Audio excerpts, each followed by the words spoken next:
क्या आप जानते हैं सनातन धर्म का वो कौन सा महीना है जिसे इंसानों ने तो छोड़िए, स्वयं देवी देवताओं ने भी अछूत और अपवित्र घोषित कर दिया था। जब ब्रह्मांड के मालिक ने उसका हाथ थामा तो वह अछूत महीना रातों रात सबसे शक्तिशाली और पूजनीय बन गया। आखिर कैसे एक मलमास बना पुरुषोत्तम मास? और इस महीने में किया गया आपका एक छोटा सा दान भी करोड़ों गुना फल देता है। आइए जानते हैं इस रहस्यमय पौराणिक गाथा। प्रेमियों, जिस महीने को दुनिया ने थोड़ा समझकर फेंक दिया, साक्षात परब्रह्म ने उसे अपना नाम देकर अमर कर दिया। आइए इस पवन कथा में प्रारंभ में हम इस लीलाधारी के चरणों में शीश नवाते हैं। गोवर्धन धरम वंदे गोपालम गोप रूपिणम गोकुलोत्सव मीशानम गोविंदम गोपिका प्रियम। अर्थात मैं उन सर्वशक्तिमान भगवान श्री कृष्ण की वंदना करता हूं जिन्होंने गोवर्धन पर्वत धारण किया, जो सृष्टि के अधिपति होकर भी साधारण ग्वाले बने, जो संपूर्ण गोकुल के लिए उत्सव रूप हैं और जो गोपियों के प्राण प्रिय हैं। पौराणिक काल में सूर्य वर्ष और चंद्र वर्ष के बीच 11 दिनों के अंतर को पाटने के लिए हर तीसरे वर्ष ज्योतिष शास्त्र के अनुसार एक अतिरिक्त महीने का निर्माण हुआ।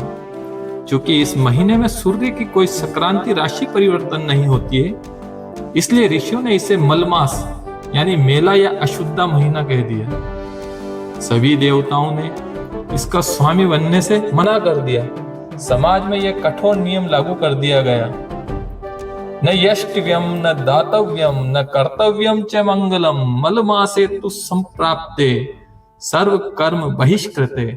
अर्थात जब यह मलमास आता है तब मनुष्य को कोई यज्ञ, विशेष दान, विवाह, मुंडन, गृह प्रवेश जैसे मांगलिक कार्य नहीं करने चाहिए। इसे समस्त शुभ कर्मों से बहिष्कृत समझा जाए। हर तरफ से धुतकारे जाने के बाद वह महीना एक दुखी पुरुष का रूप धारण कर रोता हुआ वैकुंठ धाम में भगवान विष्णु के चरणों में गिर पड़ा और मलमास रोते हुए, प्रभु मेरा क्या अपराध है? लोग मुझे अपवित्र कहते हैं, यमदूत मुझे स्वामीहीन पाकर प्रताड़ित करते हैं। इस अपमान से जीने से अच्छा है मैं आपके चरणों में ही अपने प्राण त्याग दूं। रोते हुए शरणागत को देखकर भगवान विष्णु का हृदय पिघल जाता है और उन्होंने उसे उठाते हुए यह आश्वासन दिया और कहा, मां शुचे कुरु है मास सर्वदापि ममाश्रिते नेष्यामि त्वाम परम धाम यत्र शोक न विद्यति। हे मास, तुम तनिक भी शोक मत करो, तुम मेरी शरण में हो। मैं तुम्हें उस परम धाम गोलोक लेकर चलूंगा जहां जाने के बाद कोई दुख शेष नहीं रह जाता है। और यहीं से श्री हरि विष्णु की लीला प्रारंभ होती है। भगवान विष्णु उसे मलमास को लेकर गोलोक धाम पहुंचे, जहां कोटि कोटि सूर्यों से भी अधिक प्रकाशमान सिंहासन पर साक्षात श्री कृष्ण विराजमान थे। विष्णु जी की बात सुनकर दीनानाथ श्री कृष्ण मुस्कुराए और उन्हें ब्रह्मांड का सबसे बड़ा वरदान दे दिया। हमें वाधिपो जाते संप्रति प्रतिपदगते मम नामना प्रसिद्ध्यों पुरुषोत्तम इति स्फुटम।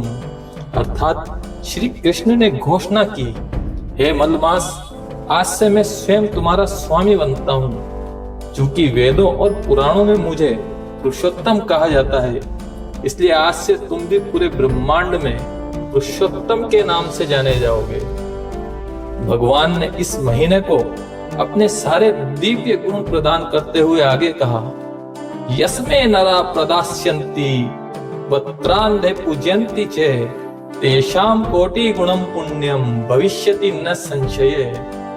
अर्थात जो भी मनुष्य इस पुरुषोत्तम मास में व्रत रखकर दीपदान करके मेरी पूजा करेगा, उसे अन्य महीनों की तुलना में करोड़ों गुना अधिक पुण्य फल मिलेगा।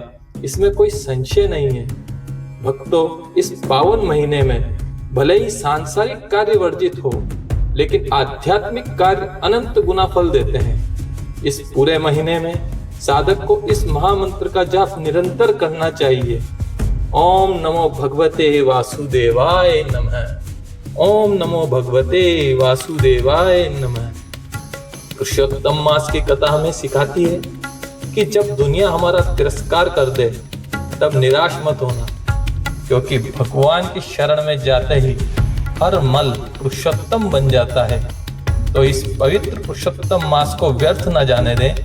दीपदान करें, भगवान का नाम जप करें, पुण्य कमाएं। और अगर आपको ठाकुर जी की यह लीला आनंद में लगी हो तो कमेंट में जय श्री कृष्ण, जय पुरुषोत्तम देव लिखना ना भूलें। इस कथा को अपने परिवार व इष्ट मित्रों के साथ साझा अवश्य करें। बोलो पुरुषोत्तम भगवान की जय। जय जय श्री राधे।